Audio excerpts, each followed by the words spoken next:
What's up, everybody? It's your favorite fans, toys, Achilles heels, favorite nerd, and today we are looking at the Deadend from Hasbro's Transformer Legacy line. We're going to be looking at the Wild Rider here shortly as well. We're going to talk about the figure. We're going to compare it with the Combiner Wars, especially in light of our conversation recently with swapping and upgrading. But before we do any of that, we're going to do some accessories, which are namely these two guns. And they're identical, so we'll just really look at one. They're black plastic with some silver. That's not silver, is it? I learned that in school. Purple metallic paint on the kind of sight and the barrel, which I do think looks nice. They didn't have to do that, and I appreciate that. He'll hold it just fine with a 5mm port into his hand. It'll also peg into any 5mm port that's on the rest of his body. They can also be stored here on the kind of bumper of the vehicle as well. It's basically on the front. And let's talk about the figure. So the head sculpt is decent. I actually think it looks okay. I wish it wasn't an orange face. I wish it was a gold face. I find that to be quite off-putting. The head is on a swivel, which isn't the best either. The purple visor is painted with a metallic purple. It looks like anyway, and that looks good. Moving on to the torso. I like the paint. The silver and black paint with the Decepticon symbol all look sharp and clean. It's a different take on the deco, but I don't hate it. I think it's an interesting one. Waist swivel, no problems there. We'll back out a little bit. Arms, we have the disc hinge here. It's basically a universal joint, actually. It's more than a disc hinge. Get you out to 90 degrees and 360 around. We have a bicep swivel. We have a single hinged elbow, and then nothing for the wrist. Same on this side. And paint-wise, you got a little bit of gunmetal on the wheels, and that is it. Back out, brush them, look for the rest of the figure. And we have universals for hips. The hip joints are actually the burgundy plastic. I'm guessing that was a sprue decision, but I kind of like it. I kind of like the little breakup there. We have full Van Damme. Oh, golly. And full Monty. Hinge, a knee, single hinge, get you 90 degrees, thigh swivel, ankle tilt down, a little bit up, and a rocker. Deco-wise,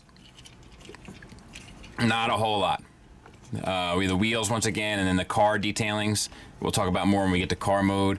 I don't like the proportions on this figure. It suffers from the same like little kid syndrome. Where like the arms are too long, the legs are too short, the thighs are specifically too short to the calves, etc. Like it makes it look childish to me. That's a personal thing. I also don't like they're like just these little like bits here, whereas like the longer bit is out the back. I'm not crazy about that either. There he is from the back. You know, not the cleanest, to be fair. You know, I get why they put drag strip out first. You know, he's kind of like the most concise and sort of well imagined, whereas these kind of feel like they're working with what they got. Size comparison wise, there he is next to drag strip, so pretty much the exact same size as he should be. Also, the proportions are pretty much the same, which, as you know, is not my favorite. But there they are. And there he is with the Combiner Wars. And I gotta tell you, I think the Combiner Wars proportions are better. There's things I don't like about the Combiner Wars, of course. I don't think either is a perfect offering, but proportionally, it looks better to me. Just to drive the point home. Let's get him transformed. So, release the backpack, and that will allow you to open up these sections here. It will also allow you to flip the head in. It's got to go all the way around, and it's a little bit of a weird tolerance joint. Then you can bring these sections up, which is an interesting way to kind of mainline the body. Tab them together, rotate these panels down on his forearm along with the tires. And same here. Rotate this down, rotate the tires down. Why is that not right?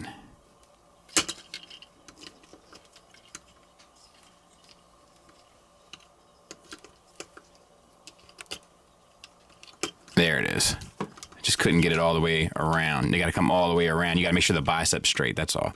Okay, now make sure they're tabbed together.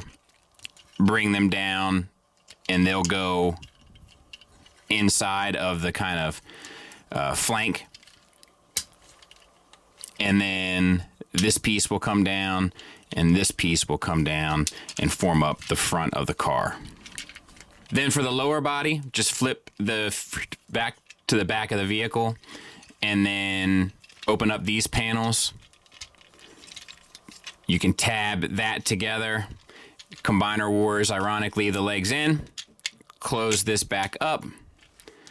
And I mean, that's pretty much it. I'll clean it up. We'll take a look at it. And there it is, and I think it actually pulls it off somewhat nicely. I will say I'm having a hard time getting these pieces here. There's like a little tab here on the foot that's supposed to lock in, but it doesn't really want to. I've had that similar sort of issue on a few of the Legacy figures. Anyway, I think that the deco on the windows looks fantastic, along with the stripe down the top of it. The silver headlights are good enough. Wish there was a little bit here, but they're okay. The tires come through nicely. So, yeah, I think that this is actually fairly successful for what it's trying to do. It rolls like a champ. At least it should. I think if it was on a surface with a little bit more grit on it, it would work just fine. There it is next to Tiger Tracks. Final thoughts wise, we'll start with the negatives. My biggest negative, once again, is the proportions. I just don't like the proportions on these figures. I don't think they work. I think the proportions on the Combiner Wars offerings are much better done. Even if I have aesthetic issues with them as well, the proportions aren't one of them. I don't like the orange faceplate, and I wish the head was on a ball peg, given the option between ball peg or just straight swivel. It's a articulation hindrance where this guy doesn't really have a whole lot of it. Same for the wrist. I wish there was a wrist swivel as well. You can kind of cheat that a bit with the bicep swivel, so it's not quite as incapacitating, but the head is a bit of an issue. Also, in terms of like the engineering and transformation and such, I have noticed on a few of the Legacy figures that like some of the tabs or interlocking pieces don't quite hold with the amount of tension that they should. It's a minor gripe, but I do think it is one worth mentioning. I also wish there was a little bit more details in the kind of front bit of the car, but that's a nitpick.